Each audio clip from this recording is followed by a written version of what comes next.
expelled himself from the group. But so he began the LPA with a cycle trip from round the back of Tesco's at 3 Mile Island, which was 3 minutes walk from my council flat, but I still couldn't be asked to cycle all the way to Royston on the Essex-Cambridge border. He had a trip to the cave, which is has some Rosicrucian associations up there, to refound the LPA in 1992. And then shortly after that, or around the same time, I'm trying to cast my mind back to the early 90s now, we were quite perturbed by the activity of the BMP on the Isle of Dogs, and obviously the first BMP elected official was Derek Beacon, who was elected on the Isle of Dogs. No, this would have been slightly after the founding of the LPA, actually. So we had all these conversations about it, and one night we got really drunk, and the ley line, and the fact that the ley line actually went through Derek Beacon's flat, and the fact that the Nazi singer Ian Stewart Screwdriver had just been killed in a car crash. So we decided that, you know, the rank amateurs of the BMP had seized the ley line controlled by the British establishment, managed to get a councillor elected, but there had to be a sacrifice, and since Beacon was locked up in police cells, as was Richard Edmonds, deputy leader of the BMP at the time, that sacrifice had been Ian Stewart with Avant Screwdriver, who died in a car crash. So next time I went around to see my late Richard Essex, what I didn't mention was that he works as a printer. He doesn't anymore, but for a long time he worked as a printer, and he did at this time. He'd printed this leaflet which said Nazi occultist season Falmouth, and that just generated a lot of interest in what he was doing. But not everything we did was kind of on this kind of public level. I mean, he got sent a copy of the leaflet back. He had a PO box from the BMP with the message, "You stupid twat," written across it. But the newspapers picked it up. People like Ian Sinclair have written about this kind of like created an awful lot of interest. But we do things like we used to go to odd meetings, like we'd go to the Talking Stick, the occult talking group sometimes. We'd cycle over there from East London. We went one day, and there was a guy who was meant to be talking about UFOs, which sounded vaguely interesting, but it was all a come on, and he gradually revealed during the course of the talk that he was Jesus reincarnated. So we're cycling back through London, and for some reason we decided it would be a really good idea to try and levitate the wardrobe, the old King's wardrobe, near Blackfriars, but we weren't sure exactly where it was, so we locked up our bicycles and we were wandering around. And as happened a lot with perceived threat of so-called Irish terrorism at the time, there's cops all over the place, and we got stopped, and they're saying, "What are you doing?" And we said, "Well, we're looking for the wardrobe." "Yeah, and where have you been?" "Oh, we've just been to meet Jesus."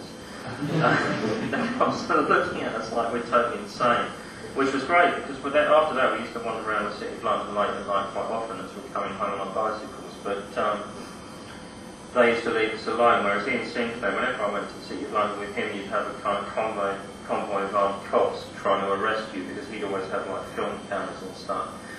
So that was a good thing. Or another time we went to the church in East Taunton. I can't remember, there was some Templar connection or something, I can't always remember now, and had this whole weird experience with the vicar, because we went with Richard's ex-wife, and she subsequently has a daughter who's with a different guy. So there's a guy who to the vicar looks like a skinhead, a guy who looks like a hippie, which is Richard, because obviously we're reflecting different generational things.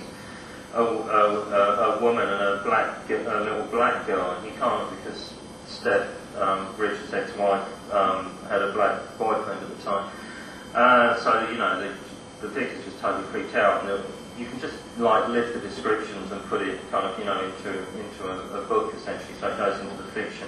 Whether it is fiction or not, I'm not sure. So for me the LPA was quite useful, but a lot of other people started wanting to do these. I was just aware at the time as well. Wanted to start doing these kind of actions. So you had these groups like Different Action, which to me it wasn't as hardcore. The theory element of it wasn't so there, but they were fantastic. Ian H, who you might know does travel books now, was the main guy behind it. And their theory was that capitalism could be destroyed through overspending, so that what you needed to do was max out on your credit card, eat nothing but chocolate with over 85% cocoa, kind of indulge yourself and drink champagne, run up the debts and not pay them. That got quite a lot of attention.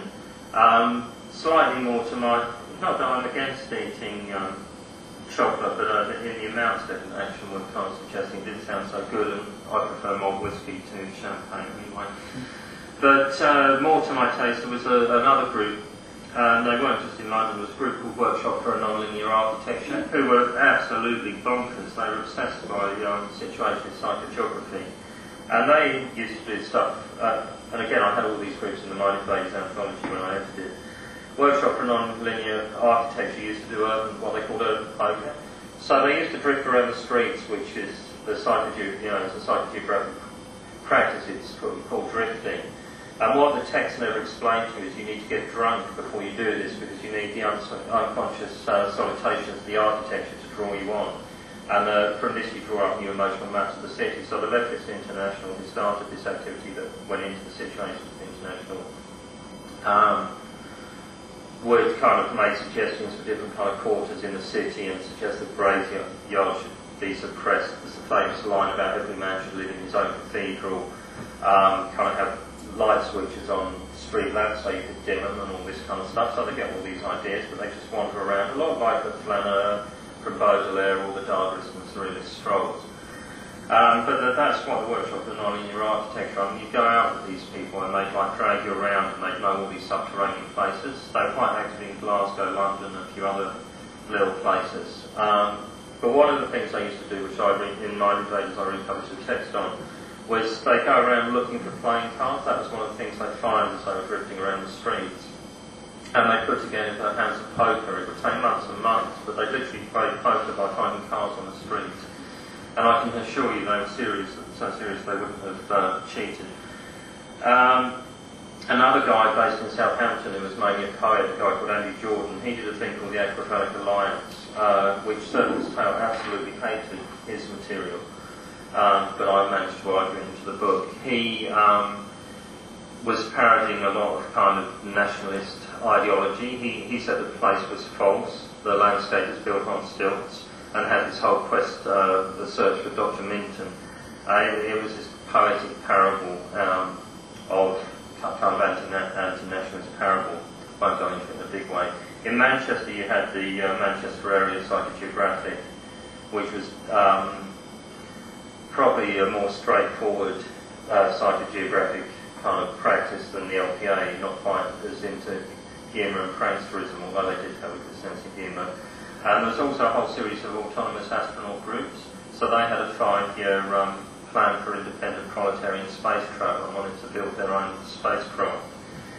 And there was a group here in Cornwall, AAA Kerno, run by a guy called Nigel Ayres, who was a performance artist and musician.